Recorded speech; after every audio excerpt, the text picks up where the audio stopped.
اعوذ باللہ من الشیطان الرجیم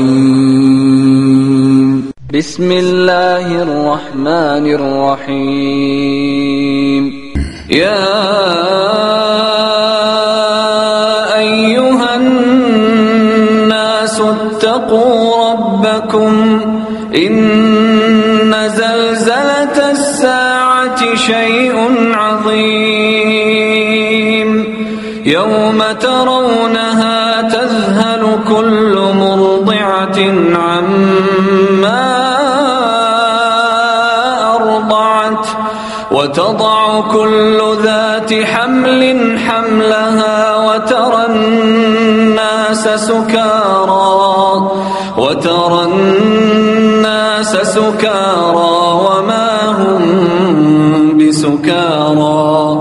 وما هم بسكارى ولكن عذاب الله شديد. أما بعد فإن خير الحديث كتاب الله وخير الهدي هدي محمد صلى الله تعالى عليه وسلم وشر الأمور محدثاتها وكل محدثة بدعة وكل بدعة ضلالة وكل ضلالة في النار. من يطع الله ورسوله فقد رشد واهتدى ومن يعص الله ورسوله فقد ضل وغوى. اللهم صل على محمد وعلى آل محمد كما صليت على إبراهيم وعلى آل إبراهيم إنك حميد مجيد. اللهم بارك على محمد وعلى آل محمد كما باركت على إبراهيم وعلى آل إبراهيم إنك حميد مجيد. سبحانك لا علم لنا إلا ما علمتنا إنك أنت العليم الحكيم. رب اشرح لي صدري ويسر لي أمري واحلل عقدة من لساني يفقه قولي. أعوذ بالله من الشيطان الرجيم من همزه ونفخه ونفثه.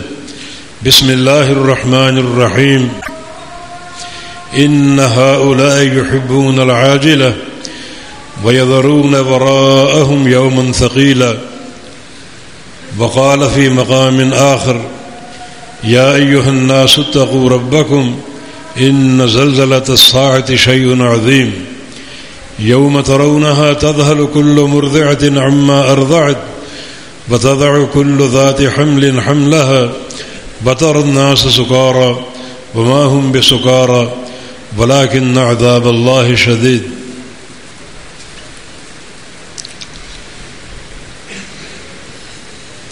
جامع ترمذی اور مجمع الزوائد میں ایک حدیث ہے صحیح سند کے ساتھ، جس کے راوی خادم رسول صلی اللہ علیہ وسلم انس بن مالک رضی اللہ عنہ. نبی علیہ السلام کا ارشاد گرامی ہے ما رأیت مثل النار نام حاربها ولا مثل الجنة نام طالبها. میں نے ایسی کوئی آگ نہیں دیکھی جس سے بچ کر بھاگنے والا سو جائے، اور نہ کوئی ایسی جنت دیکھی ہے جس کو طلب کرنے والا سوتا رہے. مثال کے طور پہ آگ کسی علاقے میں لگ جائے اور پھیل رہی ہے، آپ کے گھر میں پہنچنے والی ہے عن قریب، اور آپ سوئے رہیں، حالانکہ اس آگ سے بچنا اور دوڑنا آپ کی ضرورت ہے، لیکن آپ سوئے رہیں، ایسا ممکن نہیں ہے. ایسی میں نے کوئی آگ نہیں دیکھی جس سے بچ کر دوڑنے والا سو جائے اور سویا رہے. صرف ایک ہی آگ ہے، اور وہ جہنم کی آگ ہے، جس سے سب بچنا چاہتے ہیں مگر سوئے ہوئے ہیں اور غفلت کا شکار. دنیا کی آگ جہنم کی آگ کے مقابلے میں کیا ہے؟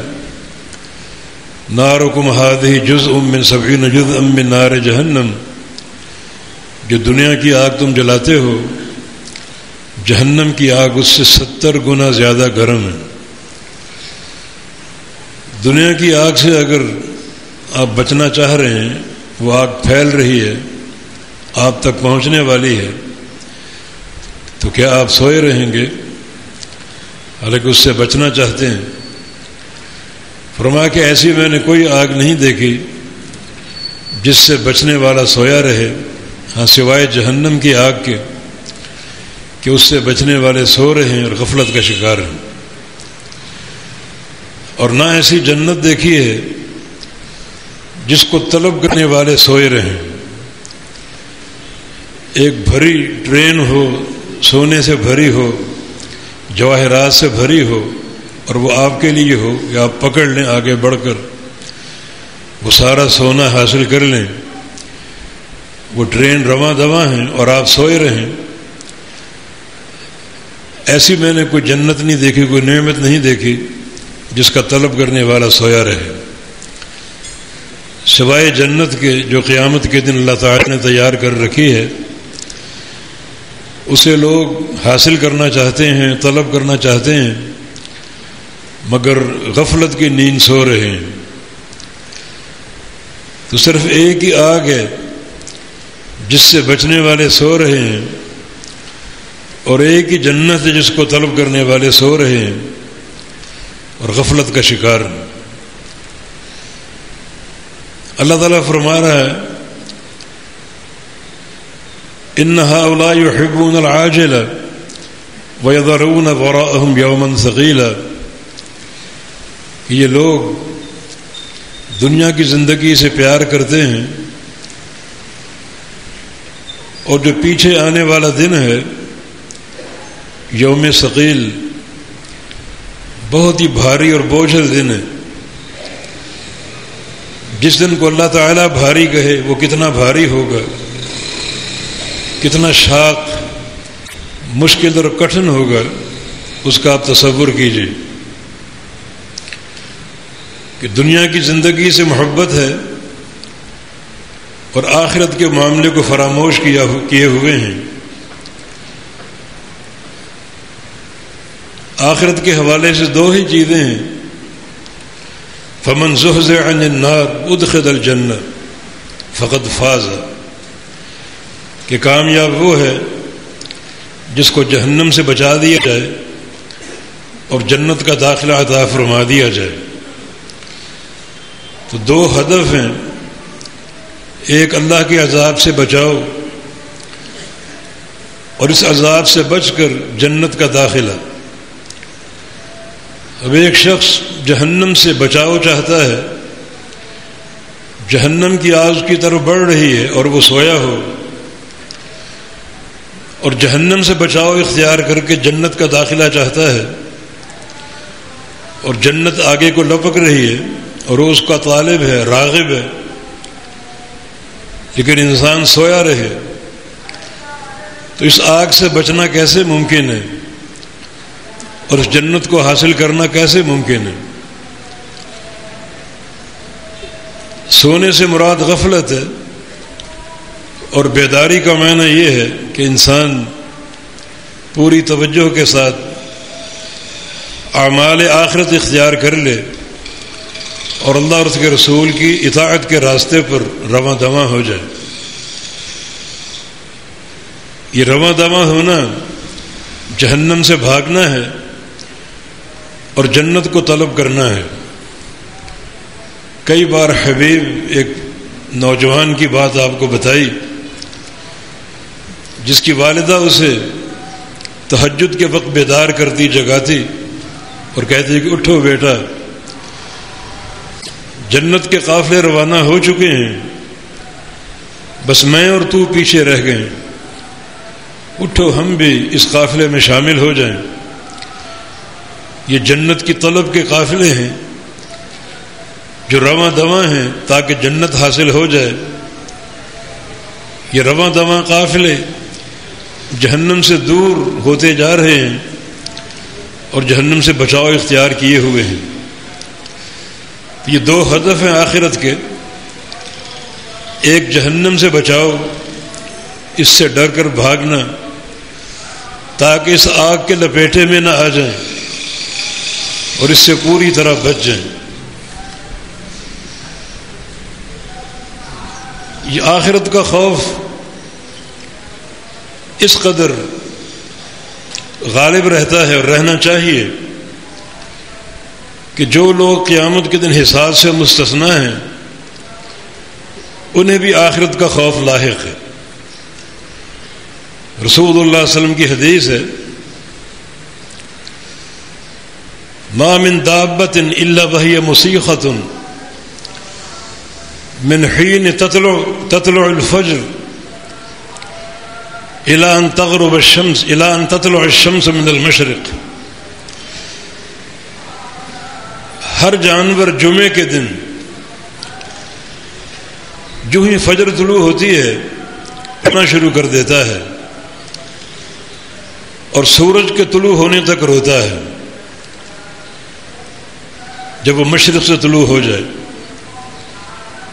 یعنی جانوروں کو اس بات کا احساس ہے کہ قیامت کا قیام جب ہوگا تو اس کی علامت یہ ہے کہ سورج مغرب سے طلوع ہوگا، تو فجر ہوتے ہی ہر جانور رونا شروع کر دیتا ہے الا الثقلین، انسانوں اور جنوں کے علاوہ ہر جانور روتا ہے،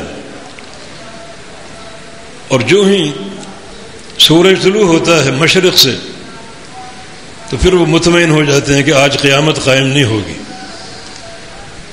انہیں ان دو حقائق کا علم ہے کہ قیامت جمعے کے دن قائم ہوگی، اور جب قائم ہوگی تو اس دن سورج مشرق کی بجائے مغرب سے طلوع ہوگا۔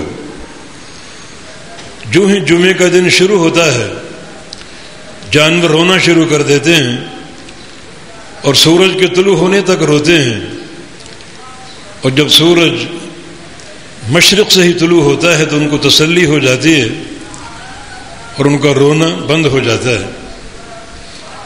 یہ جانوروں کا خوف ہے۔ فرمایا کہ وَإِذَا الْوُحُوشُ حُشِرَتْ، جب جانوروں کو جمع کر دیا جائے گا، یہ قیامت کا چہرہ ہے۔ جب جانور قیامت کے چہرے کا احساس کر لیں گے تو ان کو جمع کر دیا جائے گا۔ جمع ہونے کے دو معنی ہیں۔ ایک معنی یہ کہ جانور جو جنگلات میں پھیلے ہوتے ہیں وہ خوف کے مارے جمع ہو کر مل کر کھڑے ہو جائیں گے، کیونکہ مل کر کھڑا ہونے سے اور مل کر بیٹھنے سے کچھ انسیت حاصل ہوتی ہے اور خوف زائل ہوتا ہے۔ تو بکھرے جانور جنگلات میں جمع ہو جائیں گے اور مل کر کھڑے ہو جائیں گے کہ کچھ خوف زائل ہو جائے۔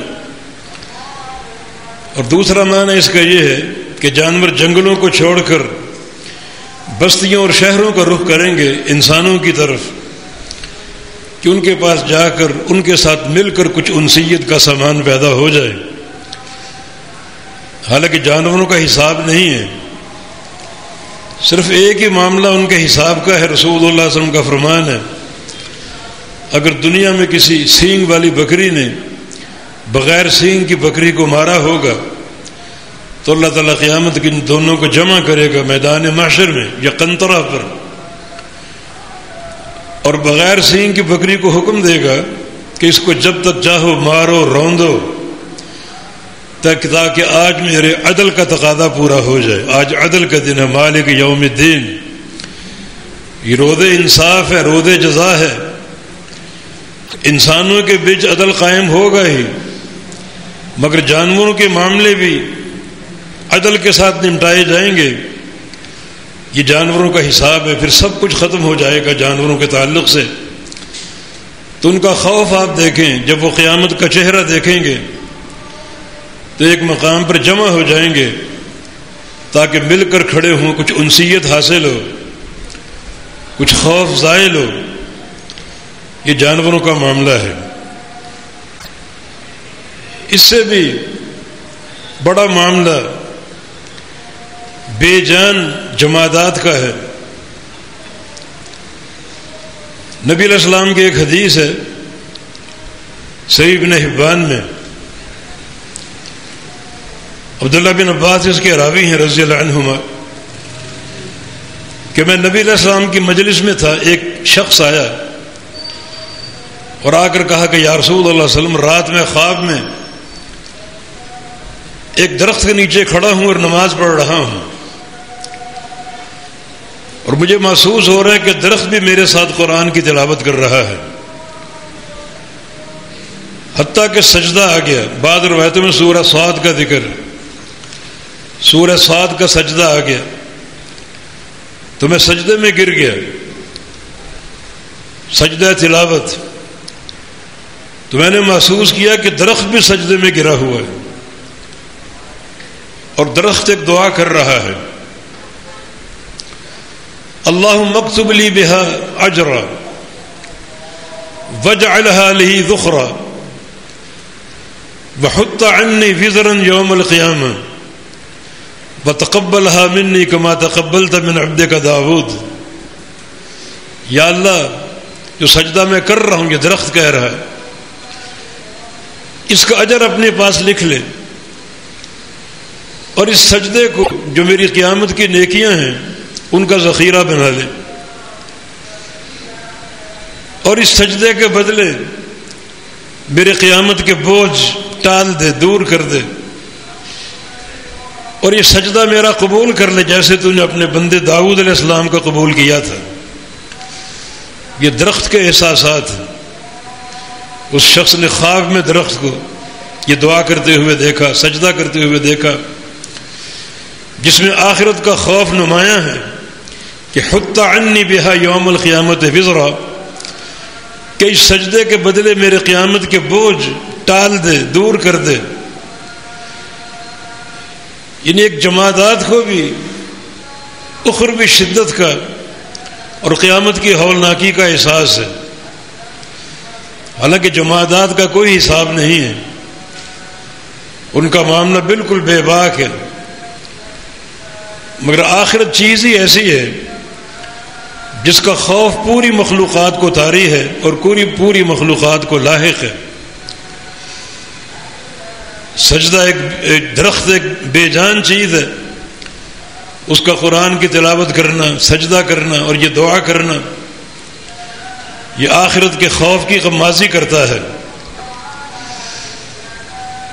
صرف انسان ہی اس آخرت سے غافل اور سویا پڑا ہے، غفلت کا شکار ہے۔ سنن بن ماجہ کی حدیث ہے، رسول اللہ صلی اللہ علیہ وسلم ایک جنازے میں تھے، براء بن عازب کی روایت ہے،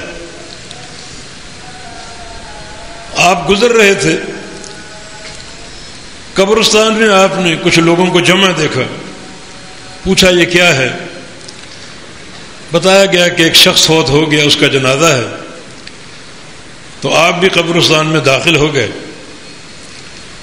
اس وقت قبر کھودی جا رہی تھی اور قبر کے کنارے پر بیٹھ گئے۔ اچانک آپ نے رونا شروع کر دیا، بکا بکاء حتی بل الثری، اس قدر روئے کہ سامنے کی جو قبر کی مٹی تھی وہ بھیگ گئی جیسے کیچڑ ہوتا ہے۔ اور پھر آپ نے قبر کی طرف اشارہ کیا، لمثل هذا فاعدوا، اس گھر کی تیاری کر کے آنا، بغیر تیاری کے مت آ جانا۔ جب تیاری کا حکم ہے اور ہم سوئے رہیں، غفلت کا شکار رہیں، تو معاملہ انتہائی خطرناک ہوگا۔ ہمیں بیدار رہنے کی ضرورت ہے، ہر آن ہر گھڑی اللہ اور اس کے رسول کی اطاعت کی ضرورت ہے، ورنہ قیامت کا دن بڑا ہولناک ہے۔ اس کا قیام حق حتی یأتیک الیقین، موت کو یقین کہا گیا ہے، قیامت کو یقین کہا گیا ہے، اس کا آنا یقینی ہے اور کوئی اس میں شک و شبہ کی گنجائش نہیں ہے۔ اس آیت قرآنی میں بھی اللہ تعالیٰ نے میدان محشر کی ہولناکیاں اور زلزلے بیان کیے ہیں۔ یا ایھا الناس اتقوا ربکم ان زلزلۃ الساعۃ شیء عظیم، اے لوگو اللہ سے ڈر جاؤ، بے شک قیامت کا زلزلہ بڑی ہولناک شے ہے۔ یوم ترونها تذہل کل مرضعۃ عما ارضعت وتضع كل ذات حمل حملها وترى الناس سكارى، اس دن آپ دیکھیں گے ہر وہ عورت جس کی جھولی میں گود میں دودھ پیتا بچہ ہے اپنے بچے کو فراموش کر دے گی۔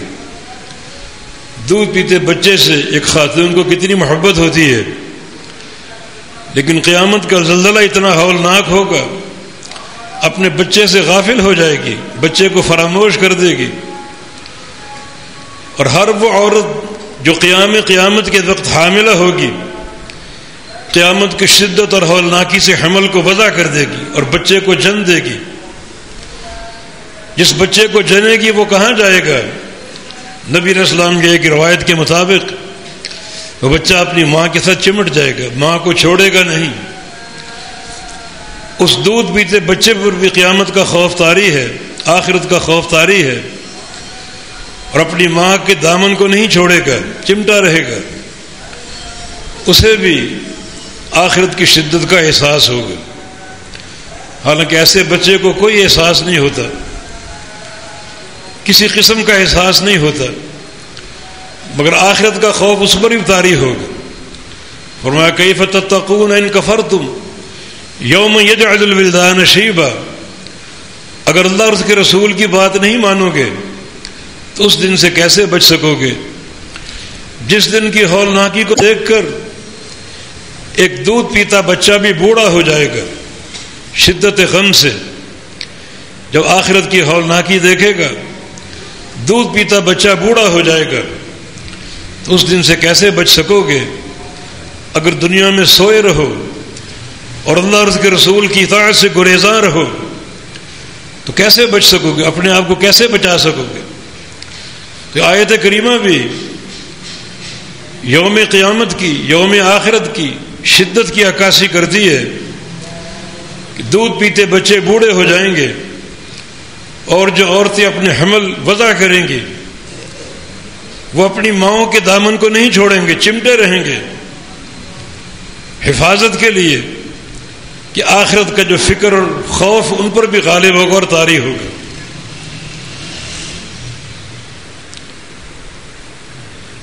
اس کی تیسری مثال ملائکہ ہیں، اللہ کے فرشتے، جن کے کھاتے میں صدیوں کی عبادتیں ہیں، صدیوں کے سجدے ہیں، جہاں اللہ کی نافرمانی کا کوئی تصور نہیں ہے۔ لا یعصون اللہ ما امرهم ویفعلون ما یؤمرون، اللہ کے کسی امر کی نافرمانی نہیں کرتے، اور جو ان کو حکم دیا جاتا ہے اس کو فوراً بجا لاتے ہیں۔ نبی علیہ السلام کی احادیث کے مطابق جو فرشتے پیدا ہوتے قیام میں کھڑے کر دیے گئے، وہ قیامت تک قیام میں کھڑے رہیں گے، اور جن فرشتوں کو پیدا ہوتے ہی رکوع میں ڈال دیا گیا وہ قیامت تک رکوع میں رہیں گے، اور جن فرشتوں کو پیدا ہوتے ہی سجدے میں ڈال دیا گیا وہ قیامت تک سجدے میں رہیں گے۔ صدیوں کی عبادتیں ہیں، صدیوں کے سجدے اور رکوع اور قیام ہیں، یہ ملائکہ کا عالم ہے، ہر وقت تسبیح اور تحمید، سبحان اللہ بحمدہ، یہ ان کی تسبیح ہے، ان کی خوراک ہے گویا، سبحان اللہ بحمدہ، سبحان اللہ بحمدہ، اللہ کی تسبیح اور اس کی حمد ہے۔ ملائکہ کا حساب نہیں ہے، حساب سے مستثنا ہے، یہ عبادت کروڑہا سالوں اور صدیوں کی ہے، مگر نبی علیہ السلام کی حدیث ہے جب وہ قیامت کا چہرہ دیکھیں گے اور قیامت کا وقوع دیکھیں گے، میدان محشر کی ہولناکیاں دیکھیں گے، تو ان کی زبان پر یہ الفاظ ہوں گے سبحانک ما عبدناک حق عبادت، یا اللہ تو پاک ہے، ہم تیری عبادت کا حق ادا نہیں کر سکے۔ ان قیامت کی ایسی ہولناکی ان پر طاری ہوگی، حالانکہ ان کا حساب نہیں ہے، مگر وہ اس قدر خوف میں مبتلا ہوں گے کہ تو پاک ہے، ہم تیری عبادت کا حق ادا نہیں کر سکے۔ حالانکہ صدیوں کی باتیں ان کے کھاتے میں ہیں، مگر آخرت کا خوف۔ رسول اللہ صلی اللہ علیہ وسلم کی حدیث اللہ ان عبدا جر علی وجہی من یوم ولد الی یوم یموت حرم، کہ ایک انسان اگر چہرے کے بل گھسیٹا جائے جس دن پیدا ہوا اس دن سے لے کر بڑھاپے کی موت تک، 90 سال 100 سال کی اس کی عمر ہو، بڑھاپے میں مرے، اور یہ پورا عرصہ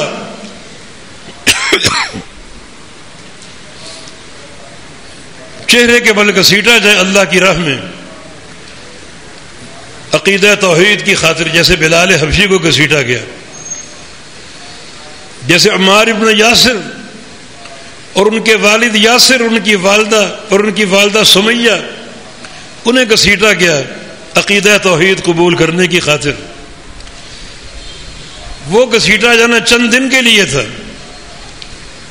پھر یہ آزاد کر دیے گئے، لیکن ایک بندہ اگر پیدا ہوتے ہی گھسیٹا جائے بڑھاپے کی موت تک، وہ جب قیامت کا چہرہ دیکھے گا، یوم حشر کو دیکھے گا، لحقر ذلک یوم القیامہ، تو اپنی زندگی کی یہ ساری نیکی اور عبادت حقیر جانے گا، میں نے تو کچھ نہیں کیا، آج کے دن کی ہولناکی سے کیسے بچوں گا، اس شدت سے کیسے بچوں گا، جہنم سے اپنا بچاؤ کیسے اختیار کروں، کیسے حاصل کروں گا، اپنی زندگی بھر کی محنت جو ہے اس کو وہ حقیر جانے گا۔ تو یہ بھی یوم آخرت کی شدت اور اس کی سختی کی دلیل ہے۔ تو فرمایا کہ ان زلزلۃ الساعۃ شیء عظیم، یہ قیامت کا زلزلہ بڑی ہولناک شے ہے، تم اس کا سامنا نہیں کر سکتے۔ لا تتمنوا الموت فإن هول المطلع شدید، موت کی تمنا مت کیا کرو، کیونکہ مرنے کے بعد اگلے جہاں میں جھانکنا ہی بڑا سخت اور ہولناک ہے۔ امیر عمر ابن خطاب رضی اللہ عنہ فرمایا کرتے تھے، اگر مجھے پوری دنیا کا مالک بنا دیا جائے تو میں ساری دنیا اس شرط پر اللہ کی راہ میں خرچ کرنے کو تیار ہوں کہ موت کے بعد جو اگلے جہاں میں جھانکنے کا منظر ہے اللہ وہ آسان کر دے۔ یہ موت کے بعد کی گھڑی بڑی شدید اور خطرناک ہے، یہ ساری گھڑیاں انسانوں پر مسلط ہیں، اور انسان اس سے بچنا چاہتا ہے تو کیا وہ سو سکتا ہے، تصور کر سکتا ہے سونے کا، یعنی غافل ہونے کا؟ اسے تو دن رات اللہ تعالیٰ کی عبادت کی استعداد پیدا کرنا چاہیے، اور اس دن کی ہولناکی سے بچاؤ اختیار کرنے کا جو معاملہ وہ اختیار کرنا چاہیے۔ سید الاولین والآخرین امام الانبیاء محمد مصطفیٰ علیہ السلام، آخرت کے تعلق سے ان کے خوف کا عالم کیا تھا؟ ایک حدیث آپ نے سن لی کہ ما رأیت مثل النار نام حاربها، میں نے ایسی آگ دیکھی ہی نہیں جس سے بچ کر بھاگنے والا سویا رہے۔ کوئی دنیا میں ہے ایسی آگ؟ آگے بڑھ رہی ہے، آپ کا گھر خاکستر ہونے والا ہے، اور آپ بھی جل کر راکھ ہونے والے ہیں، اور آپ کہیں چند گھڑیاں میں سو جاؤں، کوئی تصور ہے سونے کا؟ لیکن آخرت کی آگ تو اس سے بڑی شدید، بڑی ہولناک ہے، اس سے بچاؤ اختیار کرنے والا کیوں سویا پڑا ہے؟ کوئی ایسی آگ نہیں دیکھی جس سے بچاؤ اختیار کرنے والا سو جائے سوائے جہنم کی آگ کے۔ یہ حدیث آپ نے سن لی۔ نبی علیہ السلام کی ایک اور حدیث ہے، کیف انعم وقد التقم السور صاحبہ،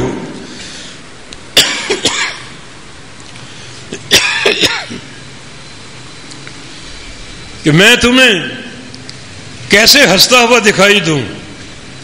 مجھے یہ بات معلوم ہے کہ سور پھونکنے والا فرشتہ اپنے منہ میں سور دبائے کھڑا ہے، مجھے اس بات کا علم ہے۔ اللہ نے اس فرشتے کو پیدا کیا اور اس کو سور دے دیا، اسرافیل کو، کہ آپ کی ڈیوٹی اس سور کو پھونکنے کی ہے۔ جب آپ پھونکیں گے قیامت قائم ہو جائے گی اور دنیا تہو بالا ہو جائے گی، اور وہ فرشتہ اپنے منہ میں سور دبائے کھڑا ہے، اللہ کے امر کا منتظر ہے۔ فرشتے کے خوف کا عالم یہ کہ بیٹھا نہیں، کھڑا ہے، صدیوں سے کھڑا ہے، اور کتنی صدیاں کھڑا رہے گا، یہ اس کے خوف کا عالم ہے۔ سور دبائے کیوں کھڑا ہے؟ ایک طرف سامنے رکھ کے بیٹھ جائے، اللہ کا امر آئے تو اٹھا کے پھونک دے، نہیں، فرشتے کو گوارا ہی نہیں کہ اللہ کے امر کی اطاعت میں ایک پل کی تاخیر ہو جائے کہ سور اٹھاؤں اور پھونکوں، 2-4 پل گزر جائیں گے اللہ کے امر میں، فرشتے کو گوارا ہی نہیں کہ 1-2 پل بھی اللہ کے امر کی تعمیل میں تاخیر ہو جائے۔ سور دبائے کھڑا ہے، اور نبی علیہ السلام کی حدیث ہے کہ اس کی پیشانی جھکی ہوئی ہے اللہ کے خوف سے اور اس کی اطاعت کے اظہار کے لیے، اس کو استسلام کہتے ہیں۔ پیشانی جھکی ہوئی ہے لیکن آنکھیں عرش معلیٰ پر ٹکی ہوئی ہیں۔ تصور کریں کیا گھڑی ہے اور کیا منظر ہے۔ فرشتہ کھڑا ہے، سور منہ میں ہے، سر جھکا ہوا اللہ کی اطاعت میں، مگر آنکھیں اوپر کو اٹھائے ہوئے کھڑا ہے، اللہ کے عرش کو دیکھ رہا ہے، تاکہ اللہ کے امر کے آنے پر فوراً سور پھونک دوں، 1 پل کے کروڑویں حصے کی تاخیر کے برابر بھی فوراً سور پھونک دوں۔ تو فرمایا کیف انعم، میں کیسے ہنسوں، تمہیں کیسے ہنستا ہوا دکھائی دوں، وقد التقم السور صاحبہ، جبکہ مجھے یہ بات معلوم ہے کہ سور پھونکنے والا فرشتہ اپنے منہ میں سور دبائے کھڑا ہے۔ یہ خوف کس کا ہے؟ اکرم الخلائق، سید ولد آدم، امام الانبیاء محمد الرسول اللہ صلی اللہ علیہ وسلم کا۔ ایک اور حدیث اس خوف کی نشاندہی کرتی ہے، لو انکم تعلمون ما اعلم لضحکتم قلیلا ولبکیتم کثیرا وما ضاجعتم نساءکم علی فرشکم ولخرجتم من الصعودات تجأرون الی اللہ۔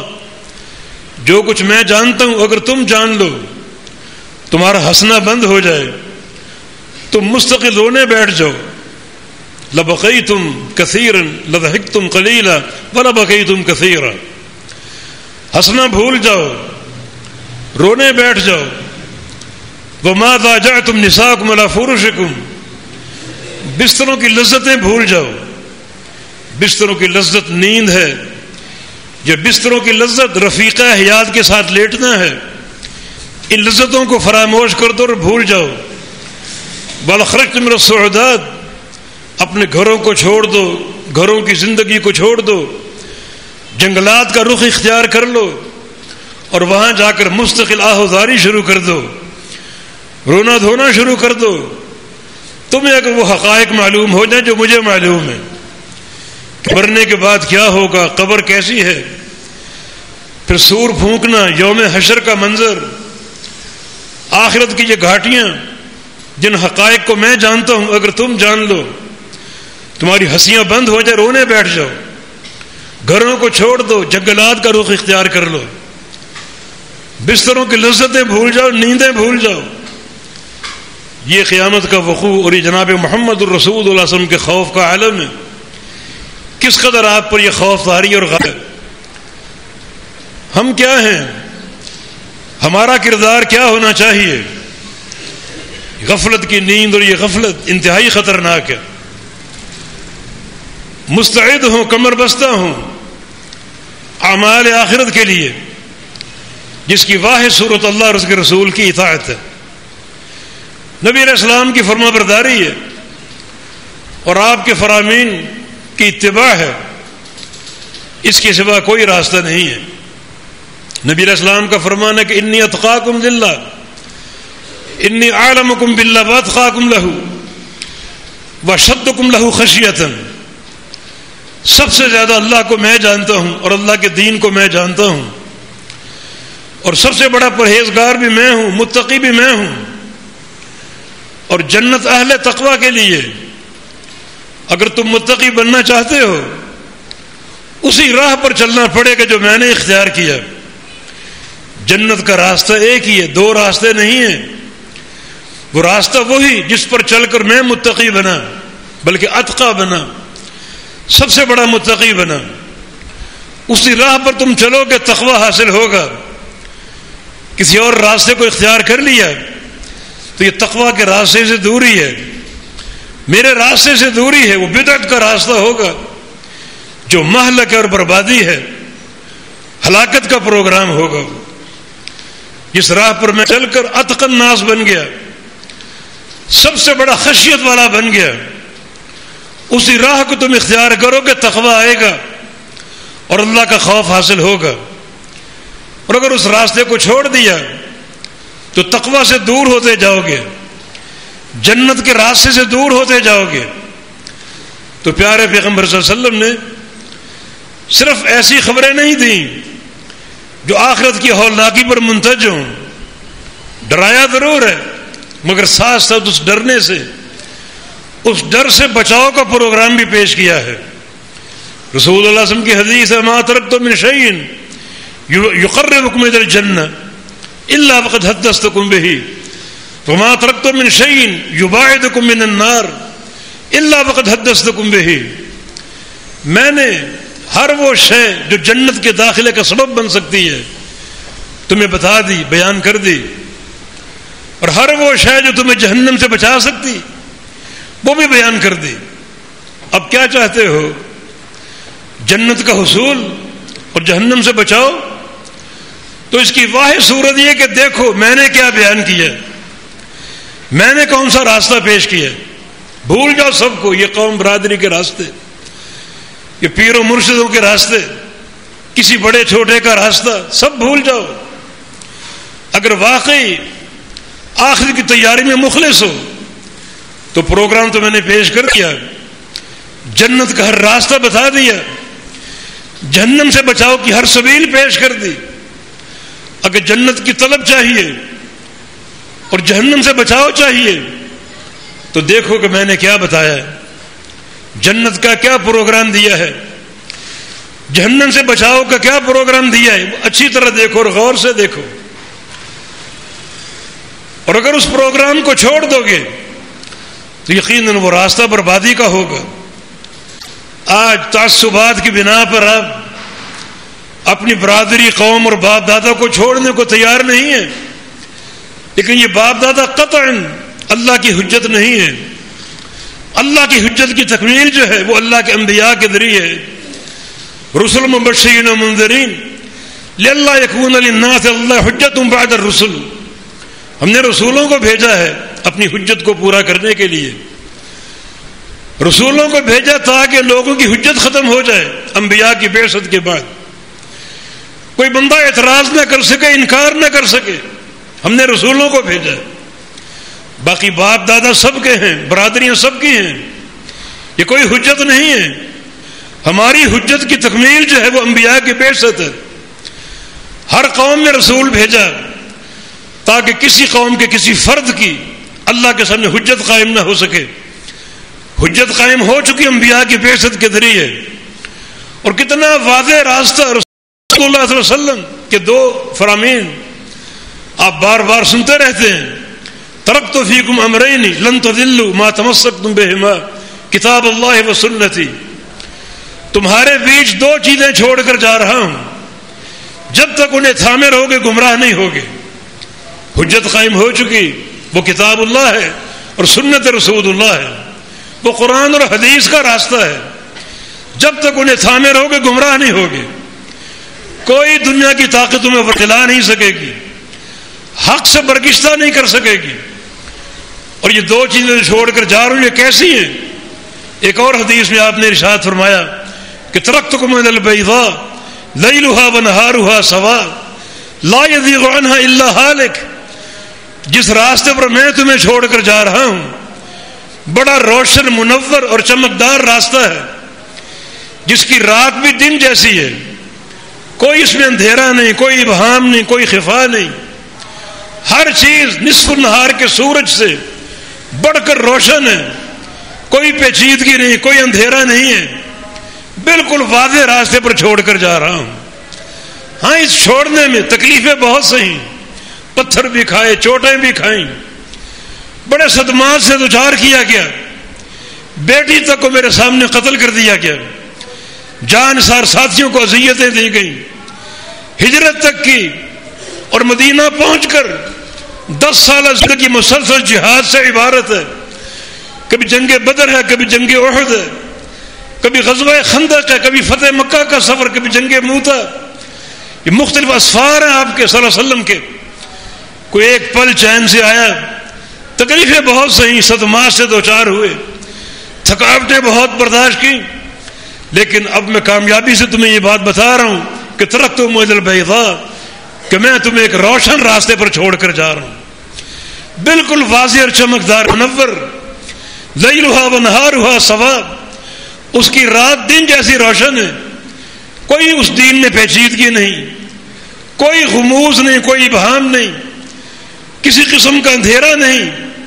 اندھیرا بھی دن جیسا ہے، سورج کے لیے اندھیرا ہے، رات آتی ہے سورج چھپ جاتا ہے، مگر میرا دین ایسا ہے، دن میں بھی روشن، رات میں بھی روشن، خلوت ہو، جلوت ہو، سفر ہو، حضر ہو، اگر یہ دین پیش نظر ہے تو آپ کے پاس نور ہی نور ہوگا، روشنی ہی روشنی ہوگی، اور کوئی پیچیدگی نہیں ہوگی۔ اب آگے تیری مرضی، اس نور کو ٹھکرا کر ظلمات کے راستے کو اختیار کر لے۔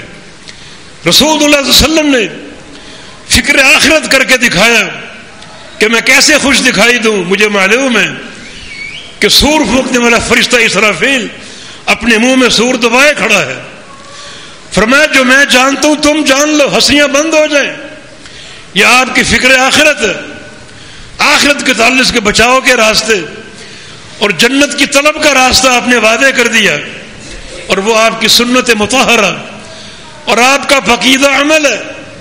اگر اس کو اختیار کیے رہو گے تو اللہ کی حجت جو آپ کو حاصل ہو جائے گی، قیامت کے جو شخص حجت کو لے کر آئے گا وہ شخص کامیاب ہوگا۔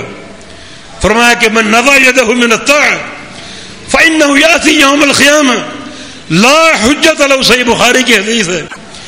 جو بندہ اطاعت سے خالی ہو گیا، اطاعت سے ہاتھ کھینچ لیا، اللہ کے رسول کی اطاعت نہیں کی، کس کی جس کی مرضی کرتے رہو، جہاں مرضی ٹھوکریں کھاتے رہو، اللہ کے رسول کی اطاعت سے ہاتھ کھینچ لیا، فإنه یأتی یوم القیامہ، یہ شخص قیامت کے دن آئے گا، لا حجت له، اس کے پاس اپنی کامیابی کی کوئی دلیل نہیں ہوگی، بالکل تہی دست اور تہی دامن ہوگا، خالی ہاتھ آئے گا۔ خواہ دنیا میں عبادات کے ڈھیر لگا دے، مگر وہ عبادات اگر سنت کے محور پر قائم نہیں ہے تو یہ بندہ قیامت کے دن خالی ہاتھ آئے گا۔ جس کا چاہے دامن تھام لو، جس کا چاہے اطاعت کر لو، اگر میری اطاعت نہیں کہ میرے اطاعت سے تم خالی ہو تو قیامت کے دن خالی آؤ گے، بالکل تہی دامن اور تہی دست۔ تو خلاصہ کلام یہ ہے کہ آخرت کا معاملہ سنگین ہے۔ من مات فقد قامت قیامتہ، انسان کی موت سے قیامت قائم ہو جاتی ہے، اور جو سفر آگے بڑھتا ہے وہ ہولناک ہوتا جاتا ہے اور شدید ترین ہوتا جاتا ہے۔ تیاری کے مواقع موجود ہیں، اللہ نے ایک عمر دی ہے، وقد جاءکم النذیر، ڈرانے والے آ چکے، پورا دین پیش کر چکے۔ خود محمد الرسول اللہ صلی اللہ علیہ وسلم کا فرمان ہے کہ انی لآخذ بحجتکم عن النار وانتم تقحمون فیہا، تمہارا میرا معاملہ ایسا ہے کہ میں تمہیں تمہاری پشتوں سے پکڑ کر جہنم سے کھینچنا چاہتا ہوں۔ مثال یہ کہ ایک شخص ایک چراغ روشن کرے، آگ جل چکی، اور وہ بندہ چراغ روشن کر کے کہیں گیا نہیں، چراغ پر بیٹھا ہے، پروانے منڈلا رہے ہیں آگ کے ارد گرد، اس آگ میں کودنے کی کوشش کر رہے ہیں، اور وہ بندہ ان پروانوں کو ہٹا رہا ہے تاکہ یہ جل نہ جائیں۔ لوگوں جہنم کی آگ روشن ہے اور تم پروانوں کی مانند اس میں کودنے کی کوشش کر رہے ہو اپنی غفلت کے ذریعے اور اپنی نافرمانی کے ذریعے۔ میں چاہتا ہوں کہ تمہیں تمہاری پشتوں سے پکڑ کر ان پروانوں کی طرح جہنم سے کھینچ لوں اور جنت کی راہ پر ڈال دوں۔ یہ محمد الرسول صلی اللہ علیہ وسلم کا اخلاص ہے۔ اس اخلاص کا معنی آپ کی تعلیمات ہیں جو آپ نے دین ہمیں دیا، وہ دین جہنم سے بچاؤ کا راستہ ہے اور جنت کے داخلے کا راستہ ہے۔ تو ہر چیز واضح ہے نصف النہار کے سورج کی طرح۔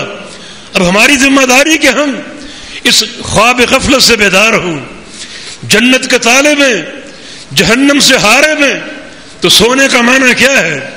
آگ سے بچنے والا سو سکتا ہے، جنت کا طالب سو سکتا ہے، اپنی زندگی میں اعتدال پیدا کیا جائے، اللہ کے رسول کی اطاعت پر ایک استعداد اختیار کی جائے، بندہ مستعد ہو جائے اللہ کے رسول کی اطاعت پر، اپنی گھڑیوں کو لگا دے اللہ کے رسول کی اطاعت پر، قدم قدم پر استغفار کرنا چاہیے۔ سابقہ زندگی گناہوں میں ڈوبی ہوئی ہے، قدم قدم پر ایک محدث کا قول ہے، بیٹھو تو استغفار کرو، چلو تو استغفار کرو، لیٹو تو استغفار کرو۔ ہمیں معلوم نہیں اللہ کی بخشش کی گھڑی کب آ جائے اور ہمارا استغفار قبول ہو جائے۔ اللہ پاک توبۃ النصوح کی توفیق دے دے۔ اللہ تعالیٰ اس جہنم کا خوف ہمارے دل میں ڈال دے، جنت کی رغبت اور شوق اس سے ہمارے دلوں کو بھر دے، اور ایسے اعمال کی توفیق عطا فرما دے جس سے جہنم سے بچاؤ حاصل ہو سکے اور جنت کا داخلہ ممکن ہو سکے۔ اللہ ہمیں سچے اور صحیح معنی میں اپنے پیغمبر کا خادم بنا دے، پیغمبر کا محب بنا دے، پیغمبر کا مطیع بنا دے اور پیغمبر کا متبع بنا دے۔ اقول قولی ھذا واستغفر اللہ لی ولکم، وآخر دعوانا ان الحمد للہ رب العالمین۔